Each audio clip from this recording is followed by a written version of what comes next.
Election commission of India को हमने letter लिखे ये कहा है कि हमारे इसमें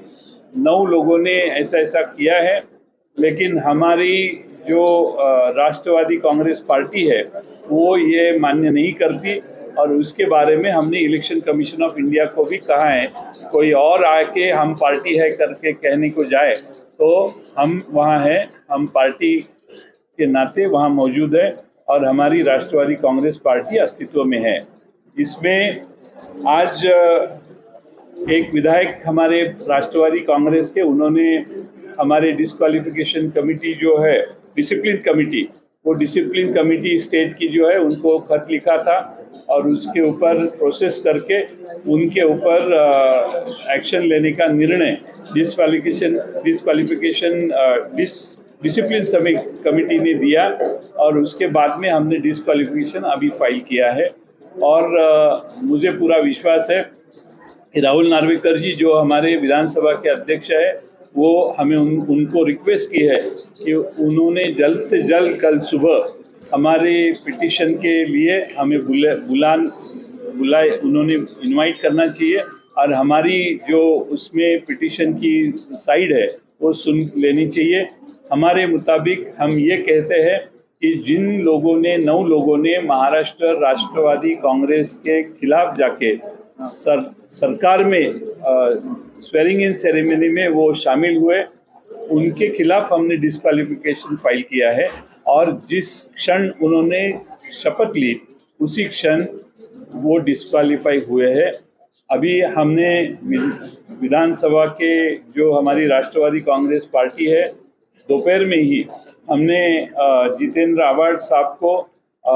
चीफ व्हिप के नाते उनको अपॉइंटमेंट दी है और वो अभी काम कर रहे हैं। वो अभी खुद जाके ये डिस्क्वालिफिकेशन के पेपर्स, डिस्क्वालिफिकेशन का पिटीशन उनको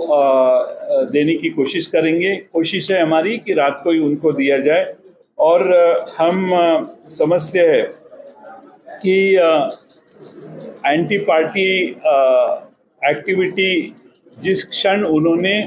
राष्ट्रवादी के राष्ट्रीय अध्यक्ष शरद पवार साहब या स्टेट अध्यक्ष मैं जयंत पाटिल इनको कोई इन्फॉर्म न करते हुए ऐसा पॉलिसी राष्ट्रवादी कांग्रेस पार्टी ने कभी अपनाया नहीं है। ऐसे हमारी पॉलिसी के खिलाफ जाके उन्होंने राष्ट्रवादी कांग्रेस के जो धोरण है उसके खिलाफ जाके उन्होंने शपथ ग्रहण की है और जिस क्षण उन्होंने शपथ ग्रहण की है उस क्षण दे स्टैंड डिस्क्वालिफाइड और इसीलिए हमने अभी पिटीशन फाइल किया है। बाकी इलेक्शन कमीशन को भी हमने खत लिखा है और इलेक्शन कमीशन को ये कहा है कि हमारी पार्टी राष्ट्रवादी कांग्रेस पार्टी हमारे सारे rank and file of Maharashtra state और पूरे देश के है आदरणीय पवार साहब के साथ है और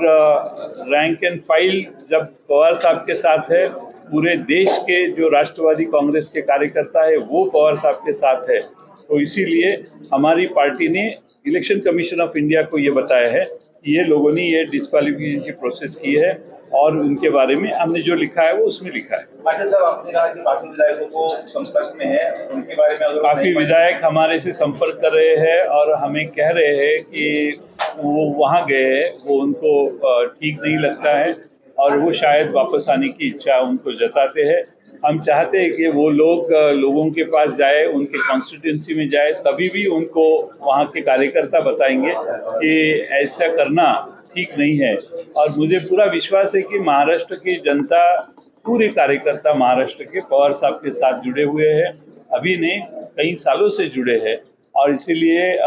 उनकी ये जो कृति है उस तरफ जाने की ये किसी को मान्य होगी नहीं। और हम विश्वास रखते हैं कि ये सारे विधायकों को वापस आना है, क्योंकि काफ़ी लोग ऐसे कह चुके हैं। इसलिए आज उनके ऊपर हम डिस्क्वालीफाई नहीं कर रहे, उनको डिस्क्वालिफिकेशन का उनके खिलाफ पिटीशन नहीं कर रहे, उनको थोड़ा सा समय यानी उनके सामने क्या कागज रखे वो भी उनको मालूम नहीं, किसके ऊपर उन्होंने सिग्नेचर किया वो भी उनको मालूम नहीं, काफी सदस्य बोलते हमें मालूम ही नहीं, उन्होंने सामने 2 जन बैठे थे, वो कागज रखते थे, हम साइन करते थे, वो पूरा कागज भी पढ़ने को हमें मौका नहीं देते थे और इसीलिए काफी विधायक शायद वापस आएंगे ऐसी हमें अपेक्षा है। कल सुबह पवार साहब सातारा जा रहे हैं, कराड़ जा रहे हैं, स्वर्गीय यशवंतराव चौहान साहब के समाधि का दर्शन वो करने जा रहे हैं और मुझे पूरा विश्वास है वहीं से उनकी महाराष्ट्र की यात्रा फिर एक बार शुरू होगी। 83 इयर्स ओल्ड शरद पवार जी आज फिर एक योद्धा के स्वरूप से लोगों के सामने जा रहे हैं। मैं पूरा विश्वास करता हूं कि महाराष्ट्र में जो राजनीति चल रही है,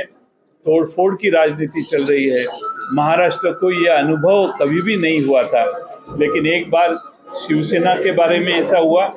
और दूसरी बार एक ही टर्म में आज राष्ट्रवादी के बारे में ऐसा ही होने जा रहा है और इसीलिए महाराष्ट्र की जनता पवार साहब के साथ महाविकास आघाड़ी के साथ आपको रहेगी। लगता है कि सुप्रीम कोर्ट ने इस तरह से वर्डिक्ट में कहा था कि लेजिस्लेटिव पार्टी अलग होती है और मुख्य पार्टी अलग होती है, तो उसमें मुख्य पार्टी के अधिकार रहते हैं, लेजिस्लेटिव पार्टी के पास भले कितनी भी रहे,